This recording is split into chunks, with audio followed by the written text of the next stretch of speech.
This is my first solo camping trip. So I'm gonna record the process of me putting the tent up on my own because usually it's a two-person job. And we'll go into the details about why it's a solo camping trip. Absolute catastrophe of a situation earlier on today, but silver lining out of every bad situation. We're camping on our own today. This campsite here is a banger. We've got the tent, went up in about 15 minutes. I've got my little dining area right here. Chair, table, fridge, sun setting right in front of the pitch. And then of course, let me show you inside my crib. All right, so it's pretty spacious in here, honestly. Got my camping bed there, rucksack. Had to take a duvet with me, and especially because it's just me tonight, might be a little bit colder. Honestly, I'm well chuffed with this setup. Perfect. Honestly, you don't need too much either when you're going camping to begin with. But yeah, I don't quite know what the barbecue / fire situation is on this campsite. Most campsites have their own rules in place, whether they want you to raise the barbecue off the ground so it doesn't scorch the place, or they provide their own barbecues. I'm not 100% sure. Got here a little bit late today, so what I'm gonna do for the rest of the evening, I've got a Deliveroo fish and chips Pon Roux 2025 hello. A few ciders in the fridge. Champions League semi-final, gotta stick that on, have a little smoke, go to bed early. I think it's been a long day, a lot of thinking, a lot of packing. But yeah, day one.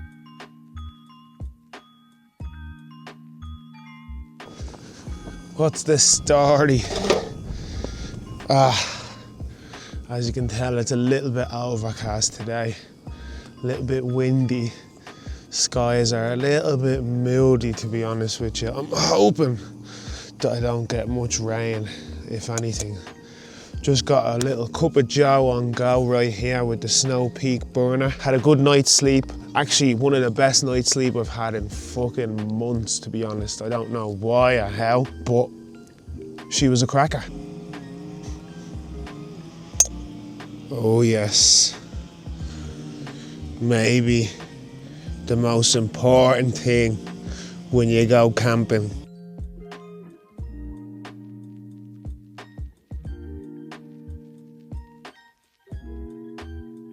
Breakfast is cooking. We've got some pork belly on there, sliced portobello mushrooms, of course some scrambled eggs, a nice little minimised fry up, if you will. I personally like to go for pork belly instead of bacon in the morning, just because it's a little bit more substantial. And I'm a big boy, you know what I mean? But yeah, it's taken us about a half an hour or so to really get this barbecue to an ashy point where you can cook no problem.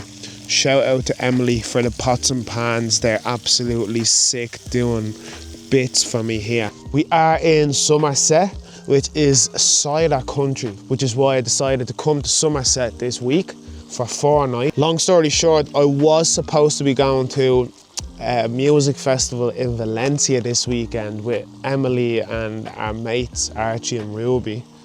I'm going to pack my bag there the other night, the day before the flight. Passport's gone missing. When I say we turned this gaff upside down, we flipped the place looking for this passport. Honestly, I don't know where the fuck it's gone. Last time I used it was like Christmas time, coming home from Dublin. So no festival in Valencia, unfortunately, but I decided to create a silver lining in a bad situation and come down to Somerset for the week. So yeah, we're gonna go and speak to Adam of Saddle Goose and Froome on Friday, maybe get a little bit of an interview, taste some wine, taste some of his ciders, his pet nat. We're going to explore the Roman baths in Bath today, I believe. I'm going to cook a little chicken curry tonight, watching the game. And yeah, we'll go from there. Now that is a camping breakfast if I've ever seen one. Come on. We don't do things in half here, I'll tell you that much for free.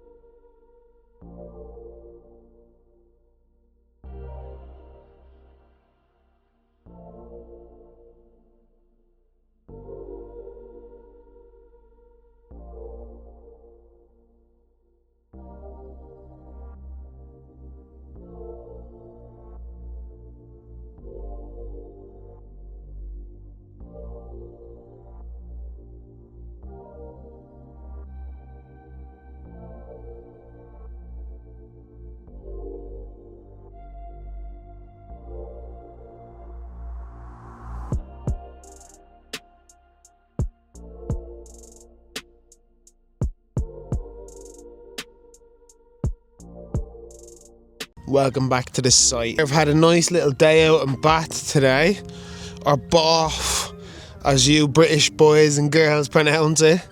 Yeah, nice little day out in Bath. From Tucker's gravesite in campsite, you're talking 20-25 minute drive. Not the worst, to be honest with you, especially these beautiful Somerset country roads. Little tour of the Roman baths, which was fucking sick, to be honest with you. I personally am a bit of a history geek. I love history. I love stories about the past. Those Roman baths in the Bath city centre, oh my days. That is my wet dream right there in terms of museum and touristic things to do. Wow. So you're talking thousands of years ago, you know what I mean? The Romans built it as a place of refuge, I suppose, and relaxation, which is what they were quite famous for, to be honest, back then. And there's a natural heated water system in the area of what's now considered Bath here in the UK. The Romans sussed that out and decided to build a whole thermal bathing leisurely system around it. There's the fire burning away. I've put about 3.5-4 logs in there just to get it started, so there's enough ash so I can cook my dinner. Tonight's feast is gonna be a chicken curry. Come on. I've already bought my lunch today out and about in Bath, and as you saw, I cooked my breakfast. So really, you kind of only want to be paying for one meal when you're out camping, and then cook the other two if possible. That's definitely my recommendation for when you're out and about. So yeah, stay tuned for this chicken cuzza I'm about to whip up. We are on the way. So the rice is boiling. As you can see, I'm getting my chicken in the mix as the onions cook. Fire's at perfect temperature right now, in my opinion, to be cooking on flame. A little bit of flame action, but to be honest, it's not the end of the world. Honestly, the most important thing for me right now is that the rice is cooking quite smoothly. I'll then add my curry paste in the mix. I made this curry paste, honest to God, months ago. I just made a little bit too much of it. And then the trick is, what you want to do if you want to hold on to it is just submerge it in oil. Stick it in the fridge and Bob's your uncle. Rice is coming along just great, honestly, which is what we love to see. I'm gonna put a spoonful, maybe 2, of the curry paste in the mix.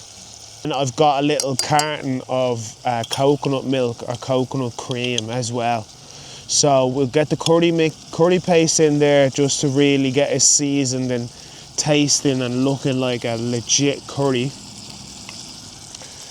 And then once the chicken is properly cooked, which won't take long, I don't think, with the fire being this hot, I'll throw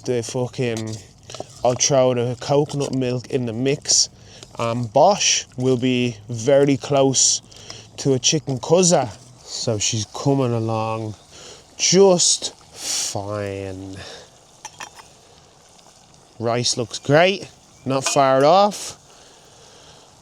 Chicken is properly cooked, and in goes the coconut cream. This chicken curry should take me maybe another 10-15 minutes to be able to eat. There's a lot of liquid in the mix right now, so I'm just gonna let it simmer for a little bit so it thickens out, and we should be good to go.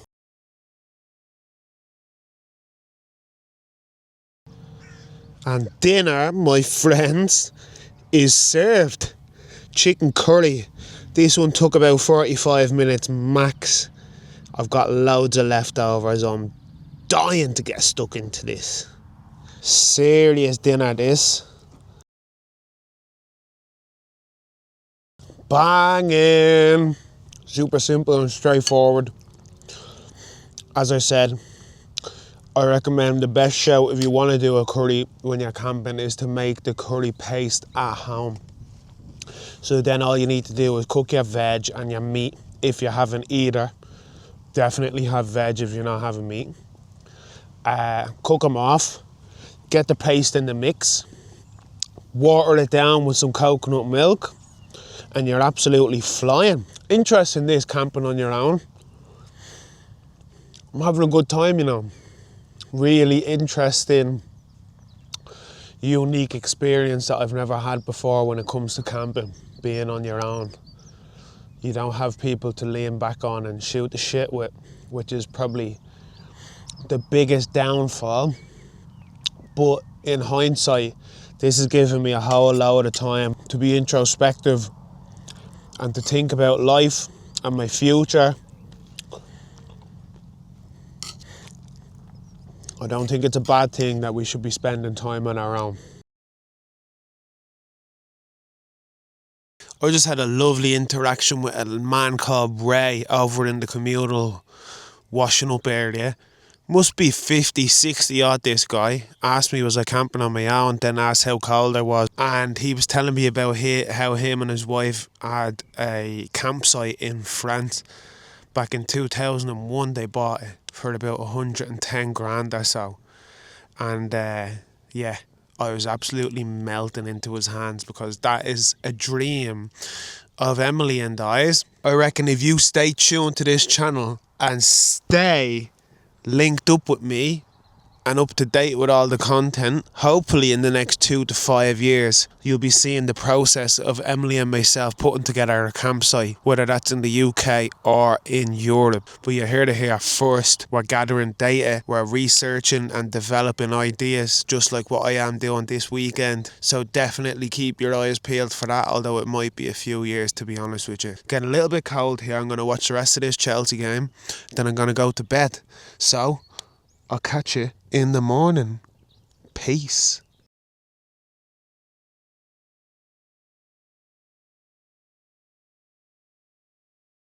Wow, what a day for it today.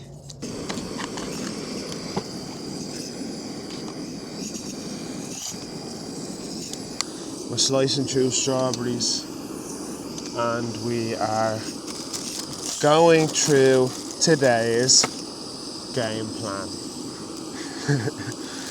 I'm starting to enjoy this game plan section.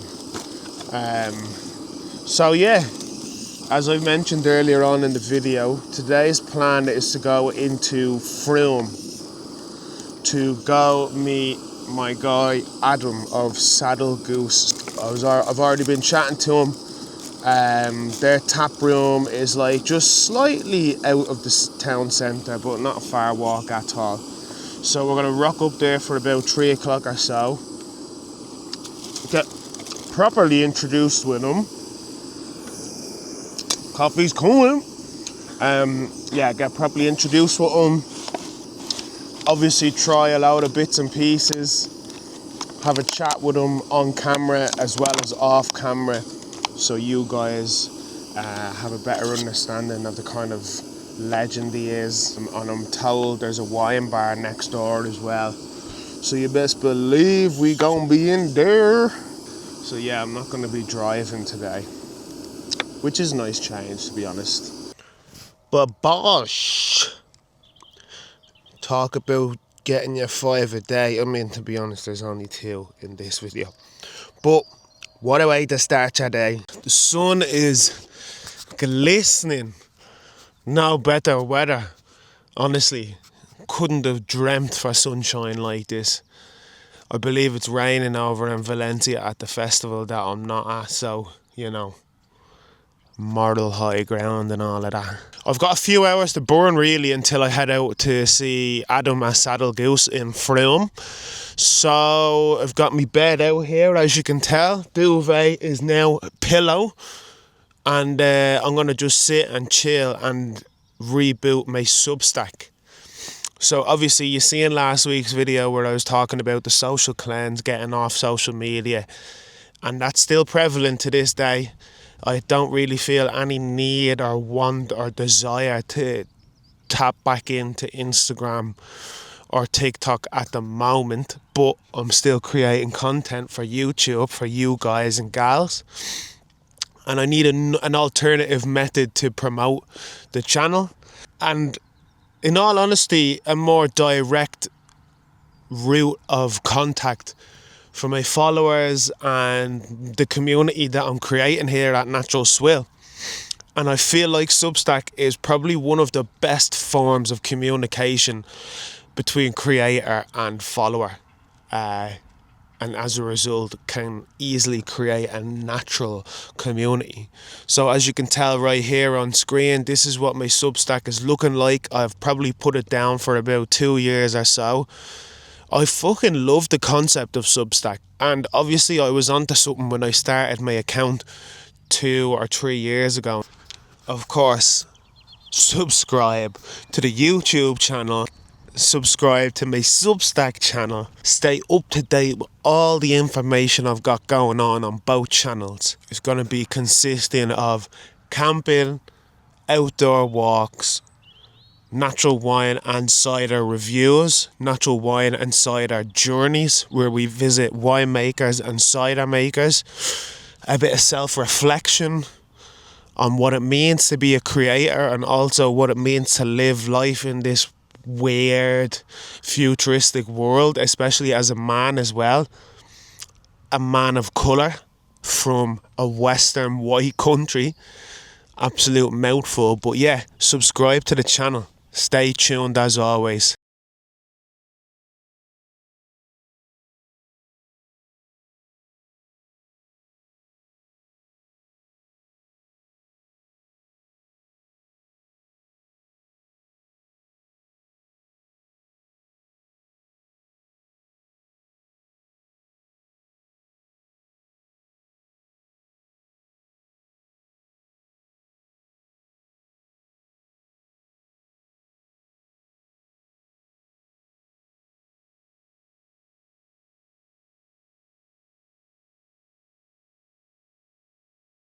What have we got here? This is where I used to work in Portugal. So like all the wines here, it's either what I make here, collaboration, or wines I've made abroad. For me, I do like to, like this I made in Chile, some of Portugal. It's like there's more than the UK. Classic Dow region.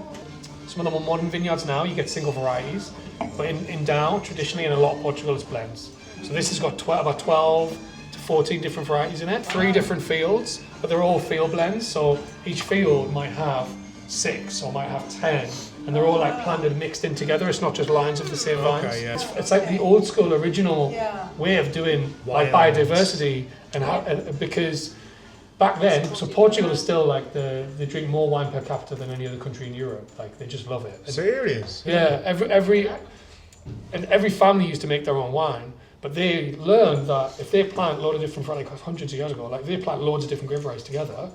You know, some years, we're just talking about every year is different, right? So some grapes will do better some years, some will do better other years. If they do loads together, they'll have a high quality wine every year, because on average, if one variety does badly, they've still got all the other varieties that have done well. And it just increases biodiversity, increases natural like balance. So this is the it's Planet Miraz is the line, but I just call it my Dow white. So Dow is the region. Sometimes they got funny names, like this is Shabu, which is the red, which is the name of the family god. So it's super zippy, fresh, saline. Yeah, some people try to do slightly more sort of medium or fuller Pinot Noirs, but naturally our grapes, unless you do like obscene amounts of work in the vineyard and you've got like an amazing site selection, they come really light and fresh. And I would rather like, so countries like in Portugal, Spain or South France or whatever, a lot of the families, they make these light, fresh, chilled styles. They might make a full-bodied one, and all the families are making these light, fresh ones that they drink at lunch or during the day. And it's a different style. We just never had the culture here to drink those, because it was a colder country and we weren't importing those light, chilled, fresh ones, because the families were just making them and drinking them themselves. And I just think when you look at our grapes and the quality of our grapes and how fresh they come and the great acidity, like the low tannins, it makes these beautiful, super fruity, light, chilled styles of red. So I launched this, it's from 23, I launched it last year, and and it's been so popular. I need to. I'm making more of that one. I dabble with calling them funny names. Yeah. I'm like, do I call them funny names or do I? The thing is, I think when you start having The rest of the branding's quite like yeah, good, right? So you wanna. I just want it to be, and I was already being bold by on the front label not saying nothing. Yeah. So I'm like, I'm not telling you anything what it is. So I'm like, if you're interested and you turn it around, I want you to know what it is. Yeah. And then if I called it like, halfway across the moon or something, you still know nothing. Do you know what I mean? Like, That's right. What's the story of the goose? So when I was in France, making wine, I was launching the company, and I was telling my French winemaker friends I was going to launch an English wine company, and they were like, can you even grow grapes in England and make wine? You're foolish to even try. And they were just joking around with me because we were friends, but there was so much truth in can you really grow grapes? And so I was looking up names in the UK, when I was back in the UK, because I used a lot of old techniques, I was looking up old English words, and I came across saddle goose. So it's an old 19th century English term that we don't use anymore, but that used to be used to define someone as a fool. So it means you couldn't put a saddle on a goose and fly, you'd be foolish to try. So I just call myself foolish, just to defy the doubters and be, quite irreverent, and again, it matches the brand style, Yeah. Thank you kindly. So this is the red. This is from 21.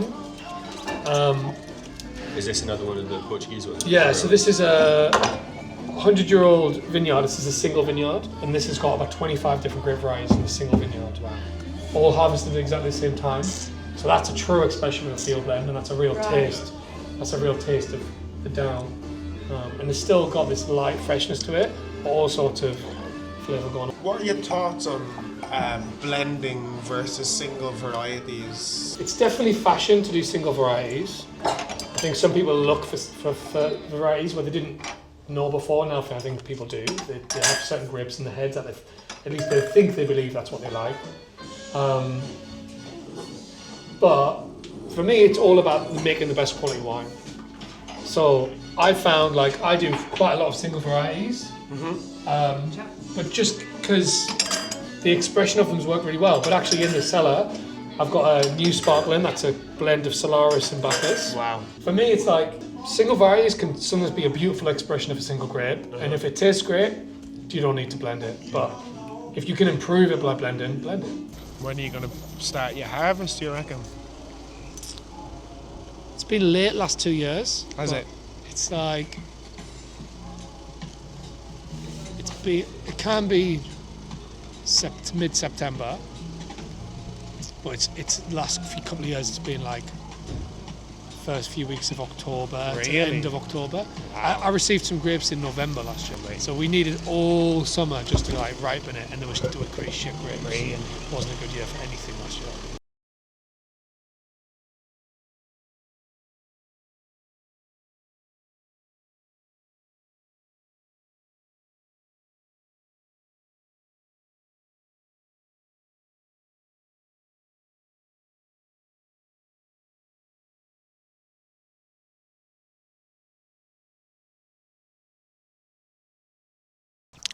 Good morning, gang. Feeling a little bit slower today. As you've just seen in the video, yesterday was a big fat day of drinking down at Saddle Goose with Adam and Aoife and the rest of the lovely community in and around that cellar door. I have to say, what a day.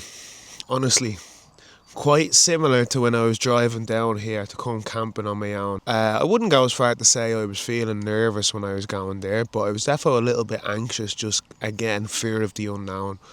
Will these guys receive me okay? Will they be arseholes? Will they be sound as fuck? Who knows? What I need to remind myself of is that in general, most winemakers and cider makers in the natural wine industry, based off previous experiences, are all sound as fuck.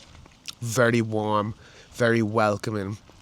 I arrived and Aoife welcomed me, and she was just an absolute gem of a member of staff, super passionate about natural wine, used to be making natural mead.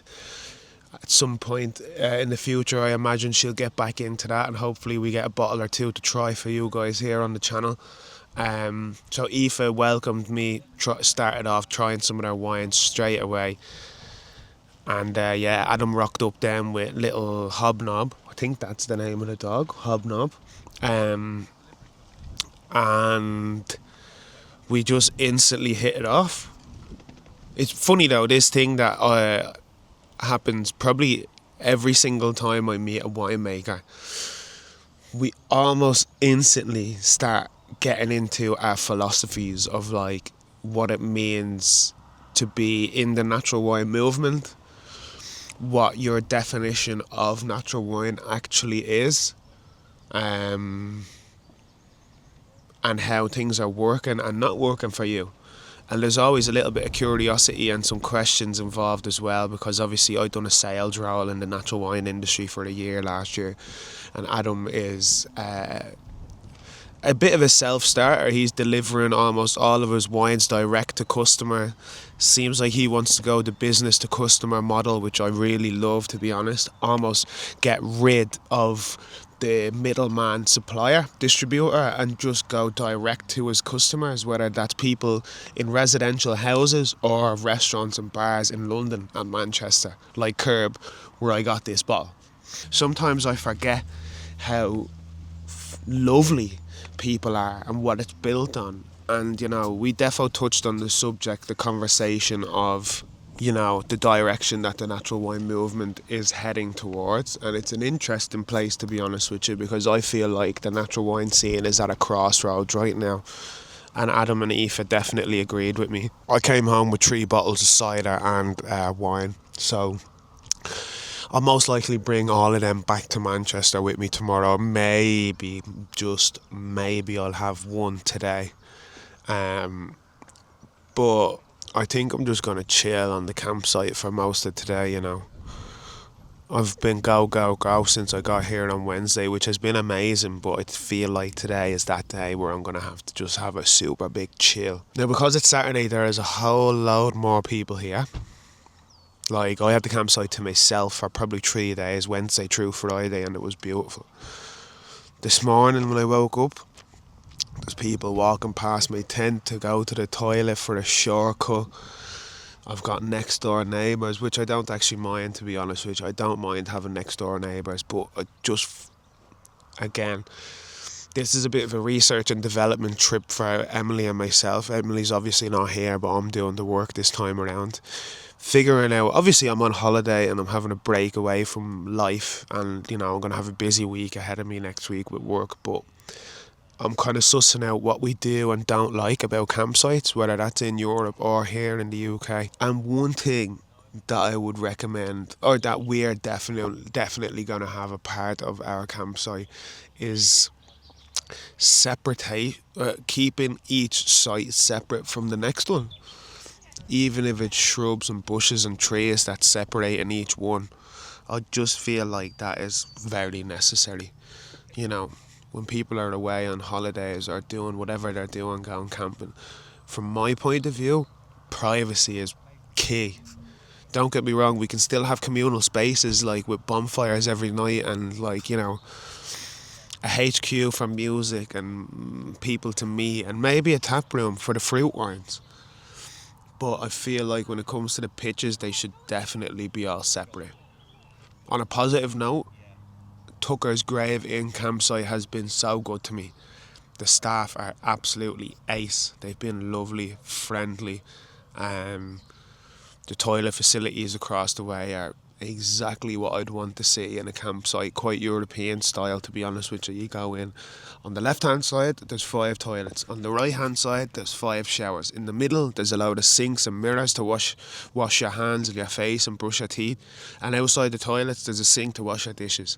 Simple, but kept clean and presentable all the time, which is what we love to see.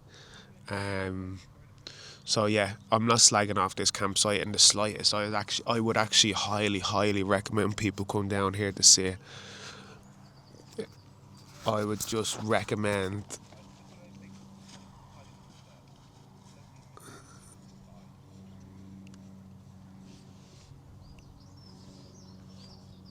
example A.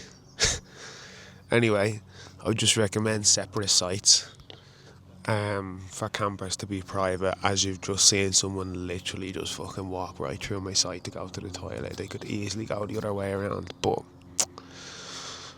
It is what it is. Alright. Don't hate me. But I think I'm gonna go home today, you know. Honestly, over the last probably 3-4 hours, this place has just got packed out. Fuck me. There must be easily 60 odd people here, like literally car by car by car by car. Have a little look at what's directly in front of me anyway. Everywhere is packed out now on this site. Bit too much for comfort in my opinion. Wow, that is very zoomed in. Anyway, yeah, too much for comfort for me. It just made me lunch there. Gonna wait for the barbecue to cool down. Maybe have a little half an hour nap just to make sure I'm sweet on the road going back to Manchester. Pack up all the stuff and just hit the road.